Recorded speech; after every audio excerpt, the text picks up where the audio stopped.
Welcome to Stories with Kishen, Ordinary People with Extraordinary Lives. You are tuning in because you were invited to tune in. You're tuning in because you read that there would be a young man sharing his story. Whatever reason it is that you are tuning in, I want you to stay tuned because you are in for a treat. If you got a chance to listen to episode 10, Stories with Kishen, you know that I interviewed Ina Friday. She is the author of the book, Breaking the Silence. And this is a 3-part. So tonight I am going to be interviewing the life partner, travel partner, everything that you can name of Ina, and her priest, her king, none other than her husband, Cornell Friday. And he will be sharing his story. So just stay tuned. And if you're just tuning in, share this with somebody. There may be a young man that needs to hear this so that he can be blessed, so that he can move beyond his point of being stuck. But without further ado, I am going to bring into the broadcast Cornell Friday. Yay!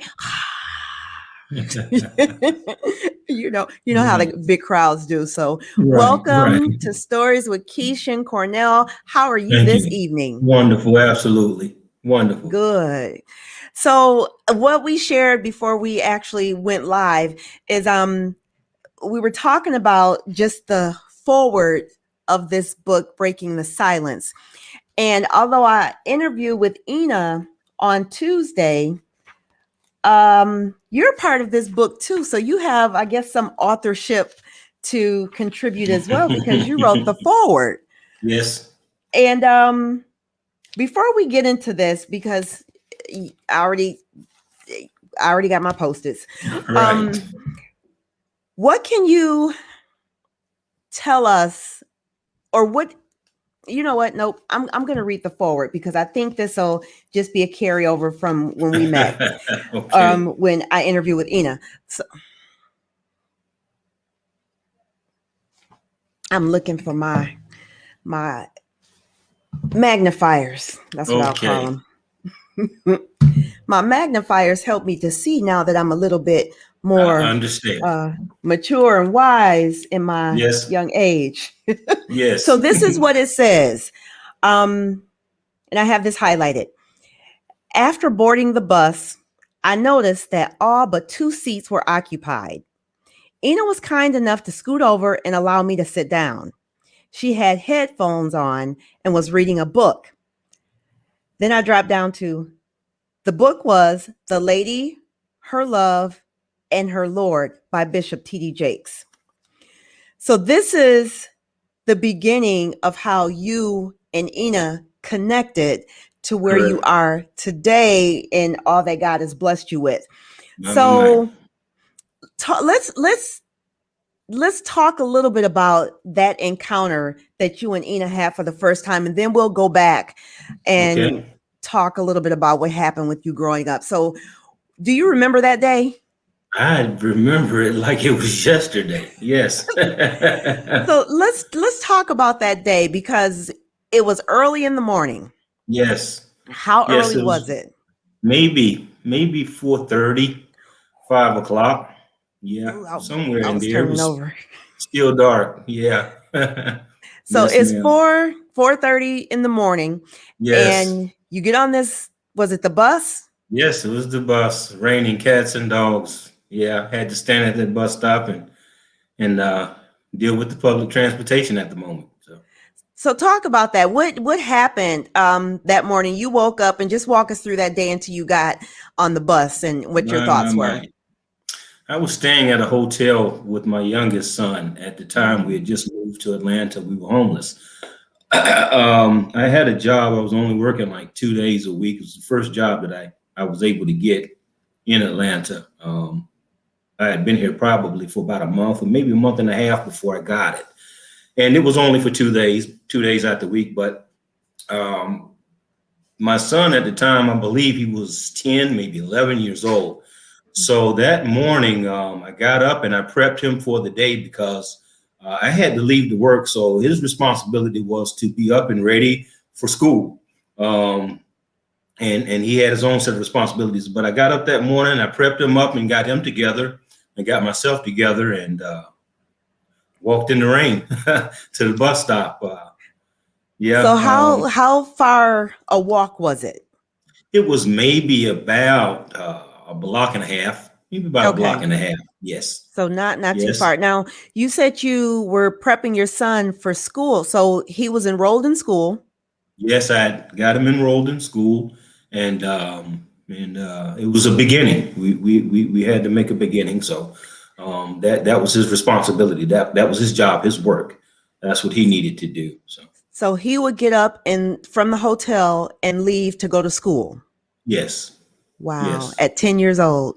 Yes. Yeah. Okay. So you said it was raining cats and dogs. Yes. You're like, what the heck? So yes. You walk to the bus stop, you get there, the bus came, and what were you thinking when you got on the bus? I was thinking I do not want to stand up for this trip. The bus was absolutely packed, and I'm like, I'm going to have to sit down. Even if I have to sit on the steps, it's in the back of some steps you can walk up where some other seats were. There were no one sitting on the steps, so that was going to be my last option. But as I was walking down the aisle, Ina was sitting in one of the outside seats, and the inside seat was empty. And also there was a gentleman behind her who was also sitting on the outside seat, and the inside seat was empty. But I much rather would wanted to sit by Ina that day. So I asked her if she minded if I sit down. She wasn't too friendly. I didn't want to bother her, but she wasn't too friendly that day at all. It wasn't no smiles or no good morning or none of that. So she just picked up her stuff and just scooted over and put her head back down in her book. Okay. So what broke the silence? The first thing that I told her after I sat down was I apologized for getting her wet. She had already been on the bus and I was just coming from out of the rain. And I know my code and everything that I had being that close. So I apologized to her for getting her wet. So those were the first words I said to her. Yeah. How gentlemanly, because you're already saying, yes, ma'am, no, ma'am. I'm like, ooh, Southern hospitality. Exactly. So you guys were on the bus for how long before you actually started conversing? Wow. We might have been on the bus maybe for 5 minutes. Maybe 5 minutes. Maybe 4 or 5 minutes. No longer than that before we started conversing.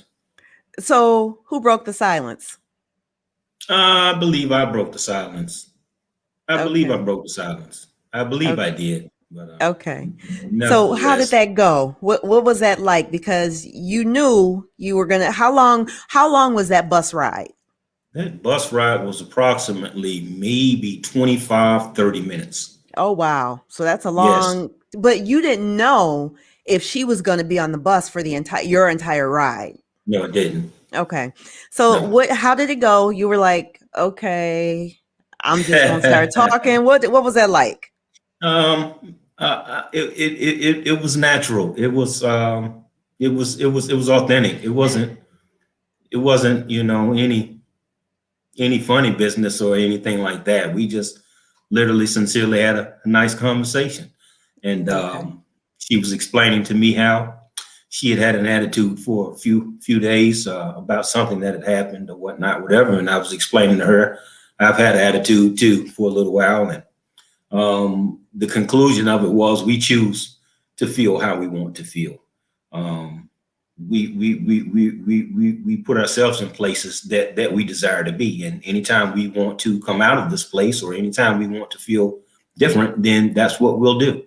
It's not a matter of, anyone else being able to bring us out. So, but we had a wonderful conversation. So where did that stem from? That mindset that you have a decision to make how you feel. Where did that come from? It comes with maturity. It Mm. comes with growing and living. My pastor says if you keep living long enough, you'll be able to experience and see some other things. So, yeah. So let's that's how you guys met. That was the beginning of a lifelong friendship that Yes. is still a friendship, but led to your marriage. My. Um, Yes.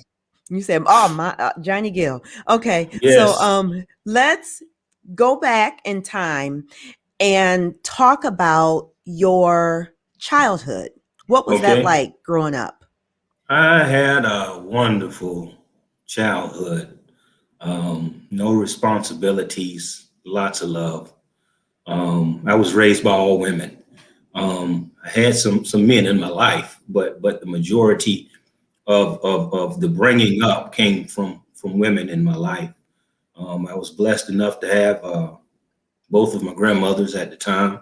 Mm. Um, my father and my mother weren't together, but my mother never denied my father anything as far as when I wanted to go see him. She never knew where he was, but she would take me to my grandmother's house because he would eventually show up there. I had a wonderful childhood. Lots of love, lots of good memories. So yeah, Okay. yes. So, what happened in your childhood that caused you to veer in a different direction? Well, I was raised mostly by my mother in the beginning. Um, single parent, single mother, trying to raise a man. Mhm. Um, Now, do you have I other would, siblings? yes, I do. I'm Okay. still an only child, but I have several other siblings. Okay. If Got that you. makes any sense. Yeah. I'm at the Um, party. Okay. yes, I'm an only child. I have three sisters and I have a brother. Okay. Yes, yes. Um, my mother was raising me as a man. Um, I'll tell you what, before she was raising me as a man, she was just raising me as her child. As a boy, I was a boy, but as a very young child, maybe 4, 5 years old, I didn't wear drawers. Uh, my mother called them panties because that's what she wore. So I mean, I had to put my panties on. Mm, It's funny, okay. but I mean that's my mother. So I Yeah. mean, no pun intended, but at the same time, that's the things young men have to deal with when they're growing up in a single household with the Yeah. mother. It's a little funny, but as I got older, it was what it was. But my mother taught me never to cry and never to Mm, be afraid. You're the man of this house. You're the protector. You're the provider. As a young boy, as a young child, yeah. these are some of the things that were instilled inside of me. So yeah.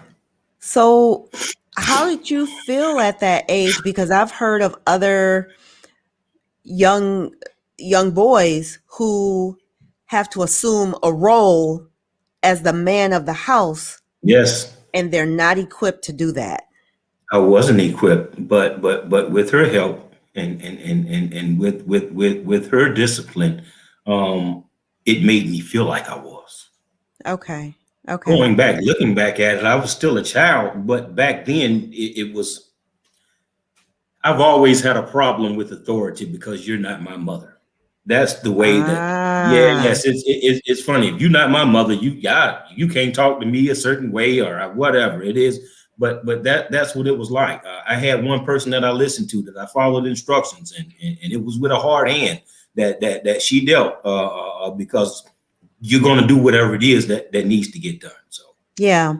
yeah. So, at what age did you really start to challenge authority or push back and Wow. rebel or all that other kind of stuff? Because it could be your early teen years Yeah, because you're no, no, like no, trying no, to. no, no, no, no, no, no. I was a runaway at 6 years old. I've been a runaway all my life. I just run away. Mm. I don't like this situation. I'm running away. I run away from school. I run away from home. I run away from whatever it is. So this is real early in life. 5, 6 years old, 7 years old, was basically the beginning of my manhood. Feeling like Mm. feeling like I'm going to do what I want to do. So I mean, yeah, this was very young. So what were you running from? I was running from instruction.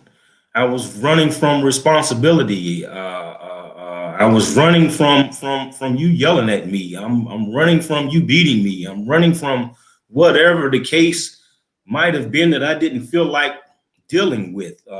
All of Yeah. this, all of this was over authority. I've never dealt well with authority at Okay. all. Yeah, I had a grandmother. She loved me and spoiled me rotten just to death, and she never beat me up. She just talked to me gently and, "Baby, it's gonna be all right," type. And I resonated with those type of feelings. And if you weren't giving me that, then I don't want to stick around. So So you know yeah, what? I hear a lot of people talk about how when this person talked to them this way, they could respond this way. But if somebody else talked and it right, wasn't quite the same way, it could be the same words, but if the tone was different or anything like that, right, right. you know, it can be a Hmm. challenge. So, Yes. and I get it because as a divorcee Hmm. with 4 children, Hmm. and my Hmm. son was the youngest. So Yes. yeah, I wanted to protect and I wanted to, Hmm. coddle and Yes. not. I'm just protecting. So I get that. I understand that. Yes. Yes. Um. Yes. So you were a runaway. Where would you run away to? Just the streets. Just just Mm. just just go hide. Wherever. Just walking around. No, Just no, walking. no particular place. There was a time when I ran away from my mother's home, and I tried to make my way to my grandmother's house. I didn't quite make it there before someone picked me up, but in the end, I still got a chance to go to my grandmother's house. So, but yeah, no place in particular. So Just away from whatever it was at the moment. yeah. So when you at what age did you start to now were you ever in foster care or anything like that? No, no, no, never, never. That family's too big. Yeah, yeah. I tell You you, gonna stay I with have somebody. I have 1,000 cousins, literally, and I fought them all. A thousand cousins. Now Got a you're talking about thousand first cousins, cousins, second cousins. I mean, you got a all of big that. family. I have a huge family on my father's side. On my Okay. mother's side is a little smaller, but yeah, no, Okay. never no foster homes, no juvenile detention, no none of that. Yeah. So were you incarcerated? I went to jail for the first time. I believe I was in the eighth grade. I was in the eighth grade for shoplifting. That was my first time going to a jailhouse. Mm-hmm. Um, I'm an 8-time convicted felon right now, and I've done what some folks who are familiar would call I've done some short time in the Mm-hmm. penitentiary. There's a big difference. I've been to jail several times. I've only been to the penitentiary once. So I went to the penitentiary. Maybe I was 20, 24, 25, maybe 24, 25. What led that? What led you, or what was the crime that you were convicted of? For that particular case, it was a third-degree burglary charge. Um, South Carolina is really funny. It should have been a trespassing charge, and this is what happens when things from your past catch up with you. My mama Mm, said, if you laugh now, you're gonna cry later. mm, So by the time I turned 24, 25, this particular case caught up with me. And it might have been 23, 24. What happened was in high school, in the ninth grade, we had a seniors skip day or whatever the case might have been, but we ended up at a home in a very predominant part of Columbia, South Carolina. And this home was empty. It was like someone was getting ready to move in or someone had just moved out. And it was one of the kids who I was with, and nobody knows. It might have been 50, 60 kids over here at this house, and we were just partying, doping and drinking and just having a good time. And someone yelled out, he's outside taking down license plate numbers. And like roaches, when the lights cut on, everybody just scattered. But because of that, there was an officer involved, and he came to the school a couple of days later, and there were paddy wagons outside the school. I quit school that day, as a matter of fact. I never came back. Anyway, my grandmother ended up making me turn myself in for that particular case, and the officer felt the need, instead of a trespassing charge, he wanted everyone to learn a lesson.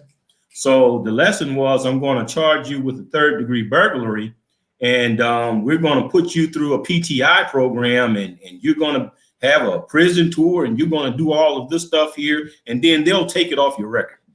What's PTI? Pre-trial intervention. Okay.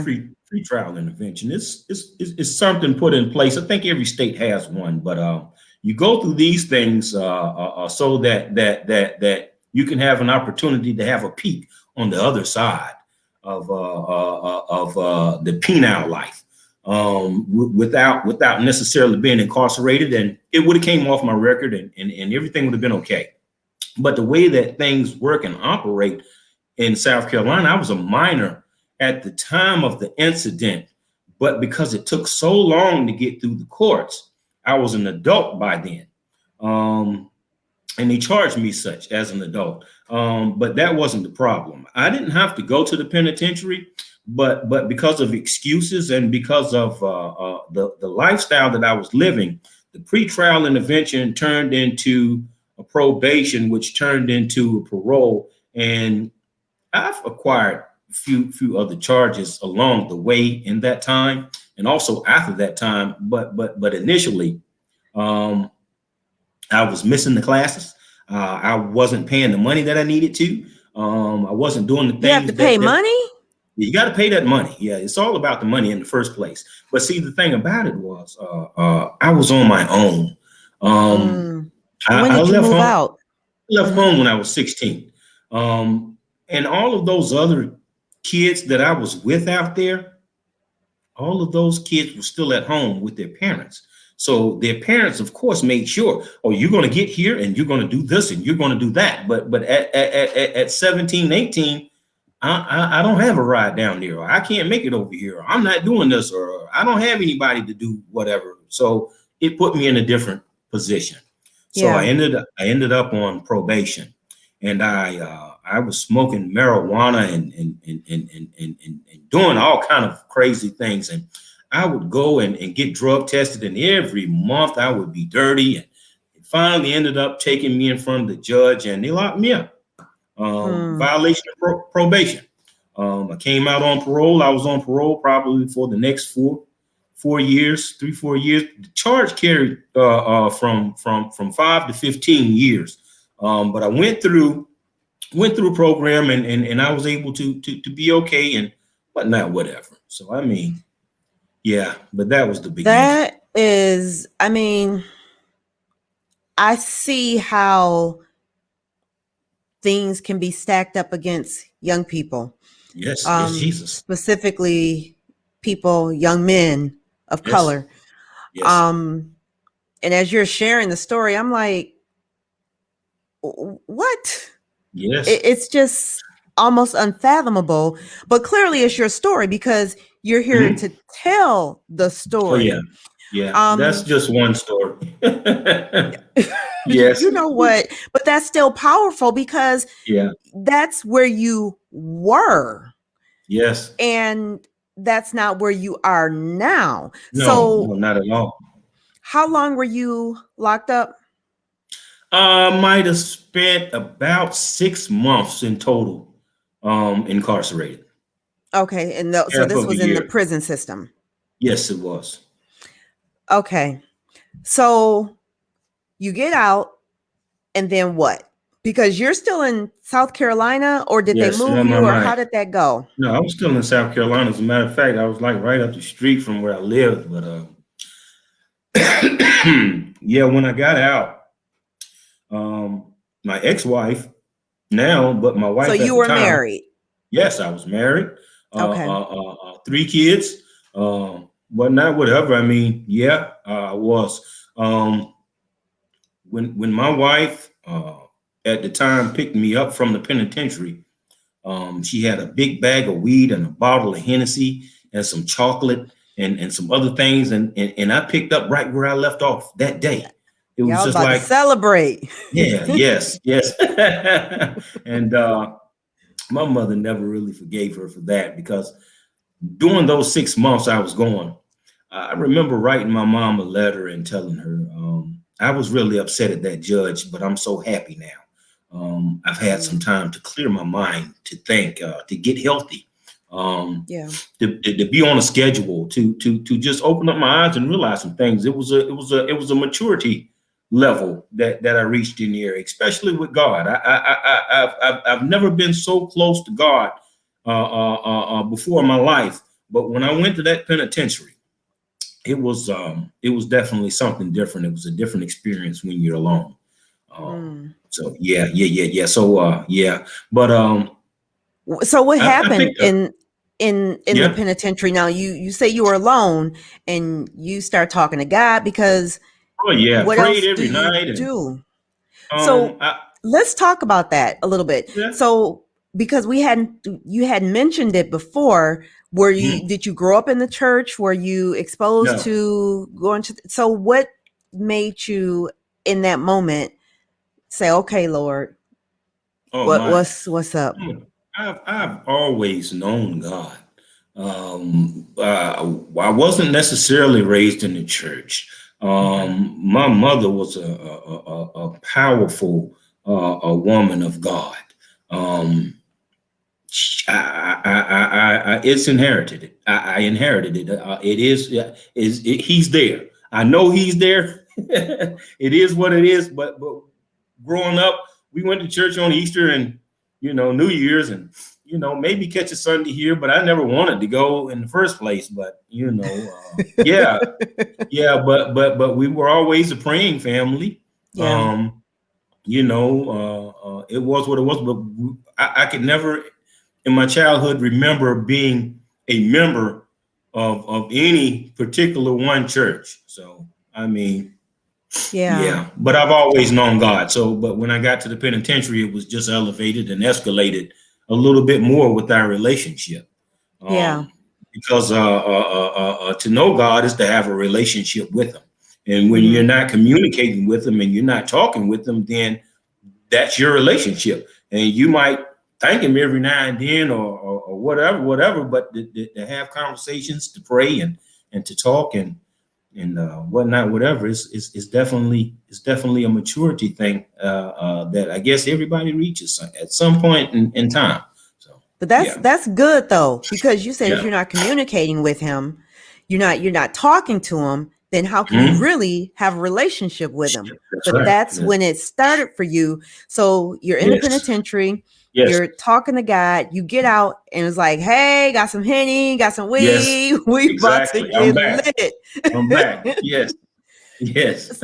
So how long after you got back out was it before you reconnected with God, or were you at times battling and struggling with yourself while you're still exposed to this lifestyle?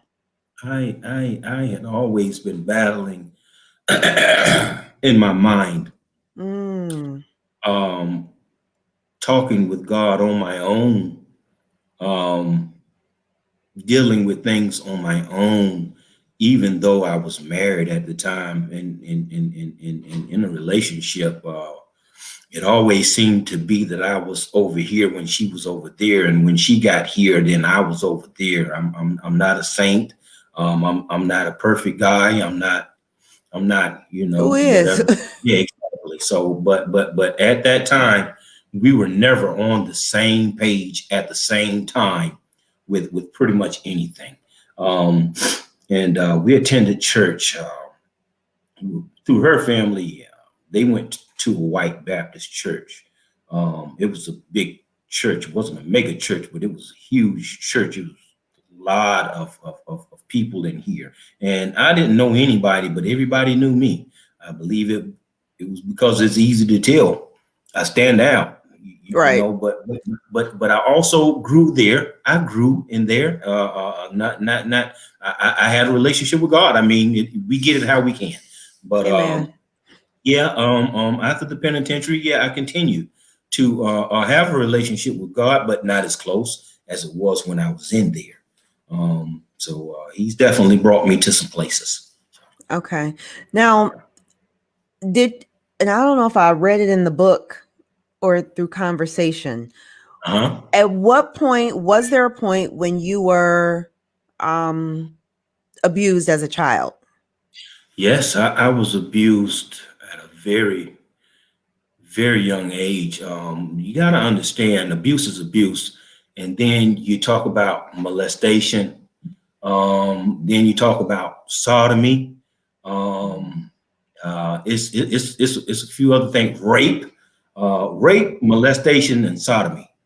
All three of these things are abuse. Yeah.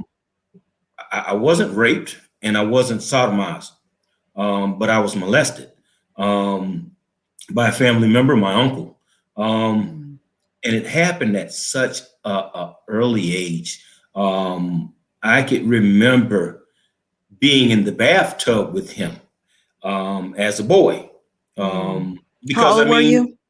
I might have been 3. Oh, wow. Maybe 3, 4 years old. Very, very young. But Yeah. the enemy knows what they're doing. They're very good at what they do, just like God is very good at what He does. So Absolutely. it is amazing when I just go back and look at it. But when you're dealing with a young child, you raise a child in a manner of however you'd like that to go. My uncle had a hand in raising me, and he groomed me into thinking that these moments that we had, there was nothing wrong with it. So it wasn't like, yeah. So I mean, when you ask me, did I have a great childhood? I had a wonderful childhood. I had beauty. Yeah, was. Now, maybe by the age of 12, I just started really understanding like this is really messed up. Wait. So from 3 years old to 12 years old?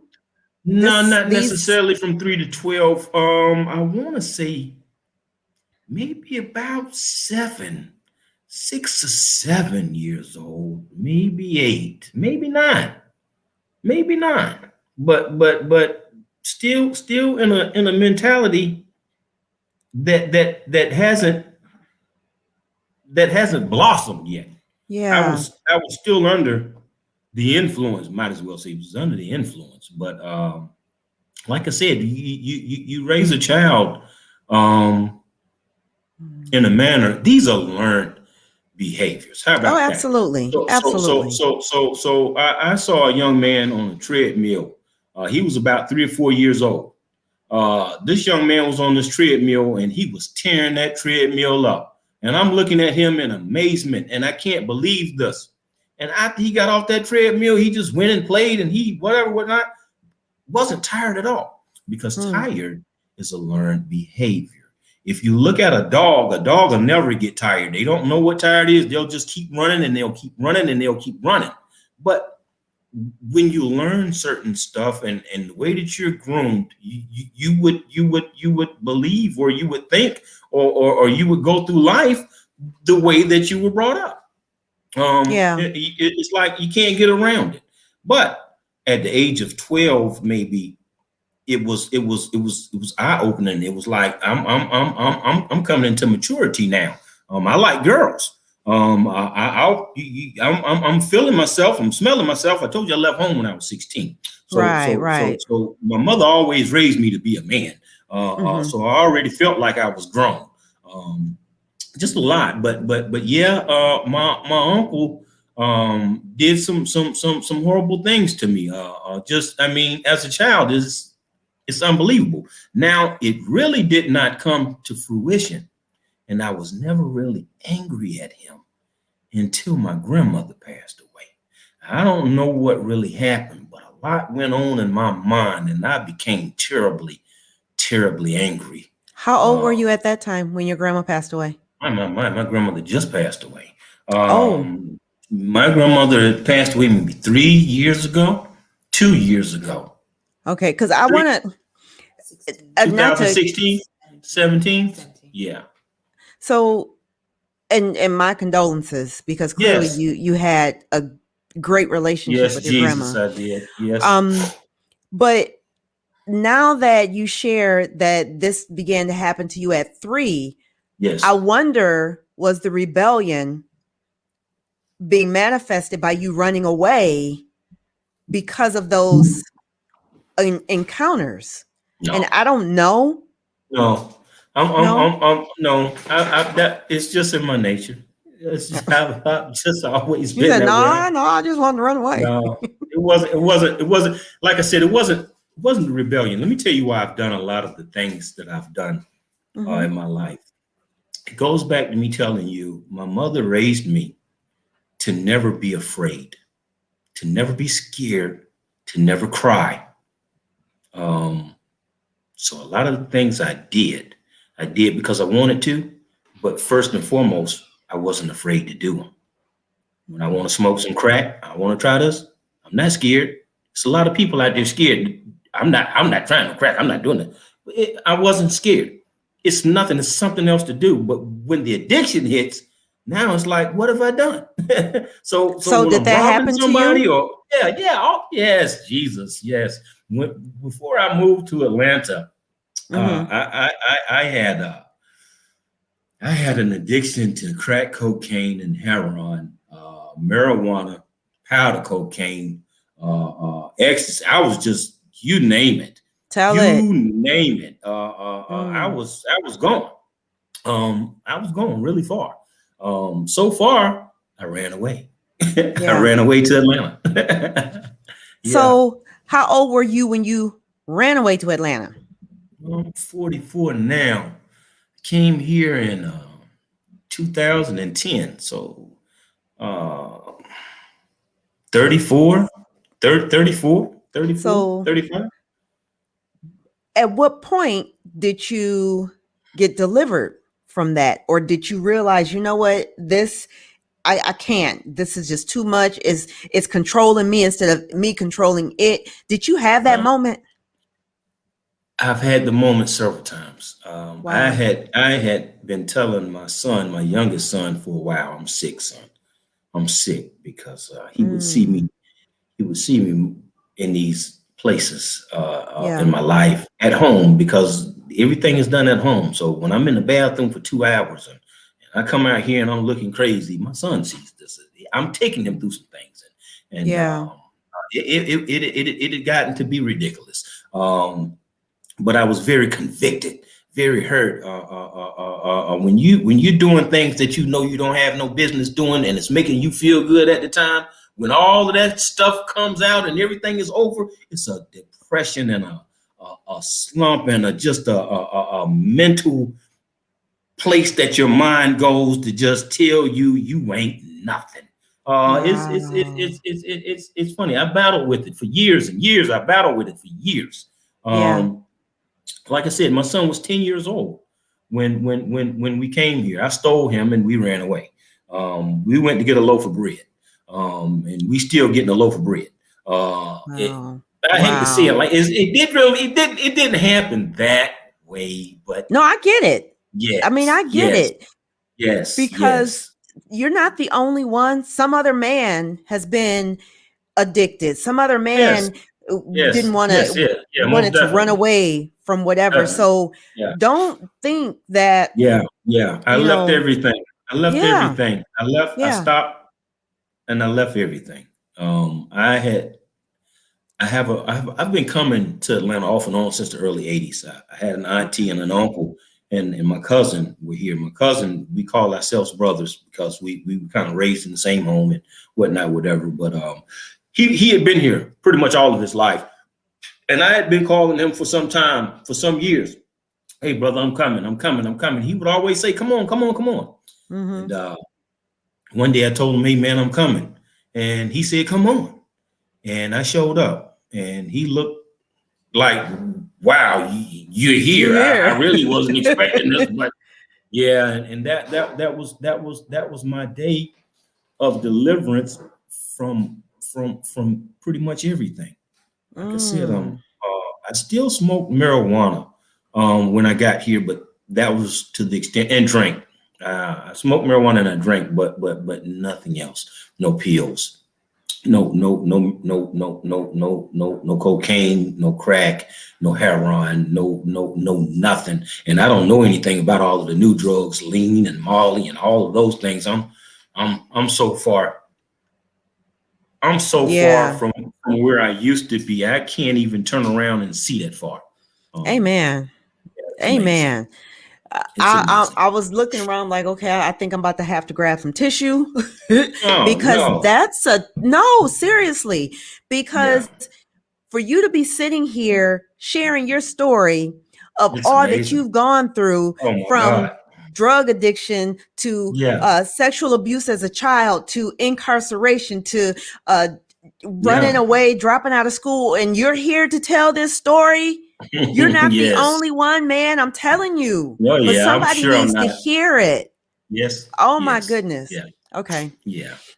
I usually don't go there, so I'm going to try to keep it together.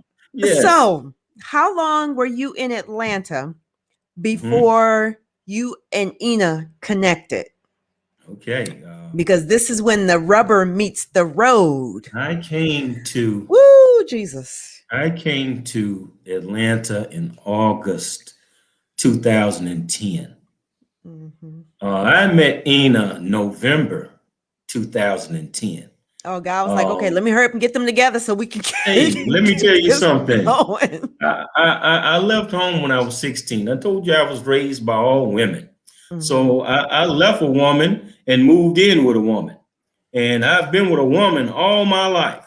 But Mm, from August to November, the first time I was a single man. mm. I was single for 2 months, 3 months. Me and Eva were just friends, but at the same time, it was amazing. It was amazing because when I met her, I immediately talked to God about her. Shut Um, up. Tell the story. Tell the story. hey, What do you mean? listen, Talk to her. Talk to God. well, our Mm, encounter was so amazing yeah. that when the doors of the train closed, and I watched her, and you could just see the emotion. The doors is moving, is moving. I just sat down and I was like thanking God. I was like, wow, God, could this be the one? And What? yeah, I had made a vow. I made a vow to God. I said, I'm never going to be with another woman to know me like my mother for as long as I'll live. It's not going down. It's not going to be another woman in my life. Oh, I'm tired. that's what you Yeah, told God, huh? that's what I Okay. told him. Yes. And he was like, what? Yes, yes, yes. But after meeting Ina, I asked him, could this be the one? Um, Mm. And I what tell was it you, about it? Because you said you guys were, it was just, our encounter. Oh man. yeah, it was just Um, I tell you, nothing. it was heaven sent. Oh, wow. It was one of those moments and experiences in your life. It's like it was like, did you knew you were gonna marry her when you first saw her? I want to say yes. I want to say yes. Wow. It was one of those. It was magical. Her smile, her energy, um, just God. It was just God. I'm gonna tell you another little story, and Uh-huh. When I That's what it's got to, called. when I got to Atlanta, I knew immediately that I need to find a church. Mm, I have to be a part of a church because me and my son, we're going to need some help. mm-hmm. I was looking for a church. I was looking hard for a church. Ina came along, and we've been together ever since. Ina is my church that I was looking for, and Wow. yes, That's yes, poetry. That yes, you know that's that's poetry for real. it's amazing. I'm telling the God honest truth. I don't have any filters. Um, Yeah. I was praying and looking for a church, and God provided. Mm. I have an amazing church, and I'm very very thankful. I'm healed. It's amazing. It's amazing. So yeah, Oh my gosh, just yeah. you sharing and just talking about, because I'm looking at the expression on your face, and it's just Mm, like when you talk about her, it's just you yeah. light up. I Yes. mean, and that's a beautiful thing. And Yeah. for the women out there who are not in that place, Yeah. and myself included, um, Okay. God will do it. He He will. will, He will. because you weren't looking, she wasn't looking. It's That's raining, right. it's a miserable That's day, but you yes. know Yes. what? Yeah. There's a Japanese proverb that says rain means prosperity. Okay. Because when the rain comes down, it's watering the grass, it's watering Yes. things so That's that right. it can grow. You Yes, can begin to Jesus. grow those things. Yes. So that's what that reminded me of when you said that. And just now, because she shared it too, that it was raining, and you were Yes. like, it was raining cats and dogs. It was just Dogs. a Yes, it was. downpour. Yes, it was. So you guys met that day. Yes. You wondered, Mm-hmm. God showed you how Yes. long before you guys actually got start, I don't want to say courting, but start dating, Okay. where you guys were, you knew you were a couple. Let me tell you. So Ina took a trip for Thanksgiving to Michigan, Yeah. Grand Rapids. Um, it's a 14-hour trip, I believe, 12 to 14 hours. Ina and I talked for the whole entire trip till she got there. It was amazing. What? We had just conversating and just talking and just she was riding, I was laying down. I think I was doing my hair. Just we had a beautiful time on the phone. And when Ina got back from her vacation, her Thanksgiving vacation, the very first thing both of us wanted to do was see one another. Aw. She came by the room where I was staying. She didn't come up that day, but she came by the room. And when we saw each other, we embraced, and I had my first kiss. And she said, I knew you had some soft lips." I said, yes, it was definitely from that day. We were an item. Um, Mm. we were an item. We weren't a couple, but we were an item. Oh, okay. That's what you say.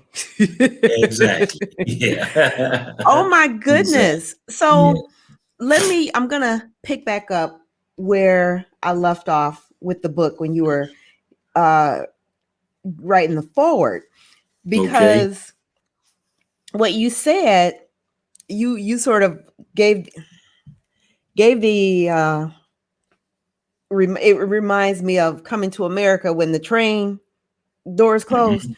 Yes. This is what you said in the forward. See you tomorrow. Once the doors closed, I closed my eyes and asked God, could this be Mhm. the one? Yes. Yes. And then you go on to talk a little bit, and you said later in our relationship, Ina trusted me enough to open up about the memories and personal battles she'd been dealing with far too long.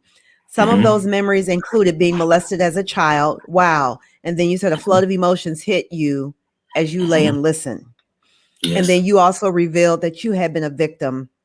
But the last part that you wrote is, when the Father sets you free, you will be free indeed. After God, I have no greater love for anyone than my wife.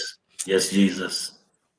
See, I didn't even know all of this when I titled this. I said, this is a love story. Yes. And I don't even know, but it is apparent that there is love in people talk about unconditional love. And I believe your love is even deeper than that. It's godly love. It's the agape love. Yes, it is. And everything. And it's just amazing that you can share that with all genuine and just truth. And I'm just like, okay, Lord, I'm patient. Yes. But it's so beautiful because you guys now have a ministry. I call it a ministry, a business together, because you do have a background in the culinary arts. I am an artist. I'm a foodie. Oh, I like that. You are an artist. I've seen the pictures, and that's why I'm like, you gonna cook, and then I gotta be way here in the mitten, trying to figure out how I'm gonna get the same kind of food. It ain't gonna taste the same, but we'll walk you through it. Yes, it's all good. So this is part 2 of this love story, and next week on camera, both you and Ina will be, and you're gonna have food. We might be smacking and eating and all this other kind of stuff, and dessert, because that's just the beauty in it. You cook the main course, and she has the dessert, the pièce de résistance, and it just all comes together. So oh Lord, I don't know if I'm the only one, but I have been blessed by your testimony. I have been blessed by your vulnerability, your willingness to be transparent, because men don't always do that. And you mentioned in the beginning that your mom said she taught you not to cry. So let me ask this as we begin to close. Yes. Because I think it's important that men know it's okay. Have you been able to release yourself through tears of cleansing? You know what Ina calls me? What? A crybaby. Oh, praise the Lord. Oh, so you, Jeremiah, you the weeping prophet. Hey, yes, Jesus. Yeah. If I'm moved, I'm moved. I'm sorry. I've made a lot of changes in my life. I've forgiven a whole lot. I've asked for forgiveness. I have no shame. I have no guilt. I am what I am, and God has blessed me and Ina so much. Ina comes with baggage, and I come with baggage, and it's some ugly baggage. But guess what? The baggage that we have created together outweighs that, and it's still there. The baggage that we have, that we brought, is not ever going anywhere. But we don't pick that up. We pick up our new baggage and to keep it moving. Yeah. Yes, ma'am. So this is where I want to.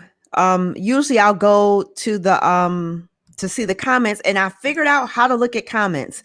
Okay. So we're going to go to the comments. I'll read some of them, but we're going to wrap up because I just look forward to next week. Yes. It's going to be amazing. So let's see here. Oh, you got LaShawn. Hey, Daddy. Right. Ina, my amazing husband. Mr. Chandler, I guess that's the twin. What's up, Pops? And then the magical bus ride. You talked about it was magical, and your words are so vivid that I'm picturing. I see that. I see this bus ride. Yes. Somebody did make a comment, Cedric, where he said, tell yourself truth, sir. Speak your truth. Right, right. And then your transparency, but God, telling your truth. It is freedom, because for people who don't and they hold it in, Mm-hmm. what is it doing to them internally? Oh my! They're in a place where I used to be. Exactly. They're suffering, Mm-hmm. suffering silently. I think, yeah, it's amazing. If a closed mouth won't get fed. If Mm-hmm. you're embarrassed, if you're ashamed, if you're feeling guilt, if you're feeling whatever, enough to the point where you're not being truthful with others, you're not being truthful with yourself. Amen. Say and that. and you'll find yourself staying in that place, and it's sad. It's a sad Yeah. place to be. It's a sad place to be, but And God help them. lonely. Yes, it's a Yeah. sad and lonely. Yes, surrounded by loved ones, you're lonely. Yes, Yeah. Yeah. you're right. You're right. Um, and I guess the last thing is Tasha McLaughlin, Crawford McLaughlin. She's actually having an event next week that I'm going to be moderating. She said that there is someone designed especially for us. We got to be patient. Yes, And just Jesus. both you and Ina were like, I'm not doing this no more. I'm done. Yes, And yes, in this moment of a downpour and folks with attitudes on a yes. bus, God brought you Mm-hmm. two together, and Yes, you he were did. homeless. She was homeless at some point, but now Yes. you all have a home that you built. God, yes. Ina and I, we don't talk about the things that we have, but when I tell you, we are truly blessed. Amen. Yeah, we are truly blessed. We're not braggers or boasters or Mm-hmm. anything. We just walk in God's light and hope that our light will shine. Um, Yeah. yeah, And that's a beautiful thing. yeah, I tell you what, we're looking forward to more blessings. So it's not like we have everything we want, but I mean, we're definitely blessed. Yes, ma'am. Tell it. Yes, Open up the windows of and heaven. pour it Pour out, down. pour it That's out. right. Yes, yes, yes, yes, That's right. yes. So, like I said, I'm looking forward to next week. You have blessed me. I'm sure you have blessed somebody else. Yes. This will be, I'll be able to upload this video and audio to the podcast. I will tag you. I'll tag Ina when that Okay. happens.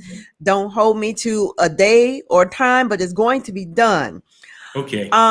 Do you have any final words for the men who may have gone through something that you've gone through in terms of helping them to get through it and letting them know that there is hope? I I would like to say to any man who may be going through or dealing with something that they believe is a lot for them or is weighing them down, it's okay to release it and let it go. It's okay to run away. People say you made your bed, now lie in it. But the truth is, you can go get a new bed. Um, you don't have to stay Woo! where you are unless you like to be there. So yeah, Mm, choices and decisions we make as men sometimes is a little overwhelming, especially when it has to do with finances. I think as a man, a black man, finances are our number one problem maker for us, and for the black men who have the financial standpoint out of the way, and they're financially stable and sound, then it's the relationship problems that would be a close second. So yeah, I would just say let it go. Get you a new bed. So yeah, amen. yeah. Well, with that being the case, I want to thank you once again, Cornell. Friday, the King of Ina, Queen Yes. Ina. Yes. And next week, same time, same location, we Yes, are ma'am. going to bring both Ina and Cornell together. The Fridays are going to be a feast with the Fridays. Let's just put Yes. it like that. So Yes. thank you once again for tuning into Stories with Kishen, ordinary people with extraordinary lives. If you missed this or any other podcast, you can catch Stories with Kishen on SoundCloud as well as my YouTube channel. And these videos will be up there as well. So thank Awesome. you. Tune in again. God bless you and have a God bless you. great evening. Thank you. Thank you. All right. See you later. All righty.